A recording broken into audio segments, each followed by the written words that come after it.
গোলকগঞ্জৰ প্ৰাক্তন বিধায়ক অশ্বিনী ৰায় চৰকাৰৰ বাহনত আক্ৰমণ কৰা পাপ্পুৰা ওৰফে প্ৰদীপ ৰায় আটক গোলকগঞ্জ আৰক্ষীৰ গোলকগঞ্জ মটেৰচাৰৰ পৰা আটক কৰিলে গোলকগঞ্জ আৰক্ষীয়ে চলিত মাহৰ 23 তাৰিখত গোলকগঞ্জ সমজিলা কাৰ্যালয়ত আঞ্চলিক পঞ্চায়ত গঠনৰ বাবে প্ৰাক্তন বিধায়কগৰাকী উপস্থিত হৈছিল গোলকগঞ্জ খণ্ড উন্নয়ন বিষয়া কাৰ্যালয়ত সেই সময়তে ভিৰৰ মাজৰ পৰা অতৰ্কিতে আক্ৰমণ চলাইছিল বিধায়কগৰাকীৰ বাহনত ইয়াৰ পিছতে গোলকগঞ্জ সমজিলা কাৰ্যালয়ৰ চৌহদত অগপ আৰু বিজেপিৰ মাজত মাৰপিটৰ দৰে ঘটনা সংঘটিত হৈছিল পিছত গোলকগঞ্জ মণ্ডল বিজেপিৰ সভাপতি গোবিন্দ অধিকাৰীয়ে দাখিল কৰিছিল এজাহাৰৰ ভিত্তিত আজি গোলকগঞ্জ মটেৰচাৰৰ পৰা আটক কৰে পাপ্পুৰা ওৰফে প্ৰদীপ ৰায় গোলকগঞ্জৰ পৰা Tapan report north east frontier news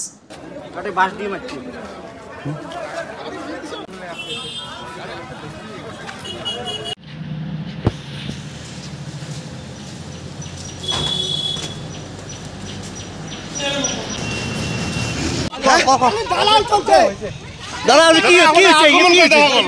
দেখা পাইছে জি হৈছে আপোনাক আক্ৰমণ কৰা হয় আক্ৰমণ নহয় আমাৰ বিজেপি প্ৰাৰ্থীক জনে হাইজাক কৰিছে তাৰ অলপ কিবা হৈছে আপোনালোকে দেখা পাইছে সচতকে বাকীখিনি আপোনালোকে এটা ষ্টৰী বনাই লওক জি হৈছে ঠিক আছে থেংক ইউ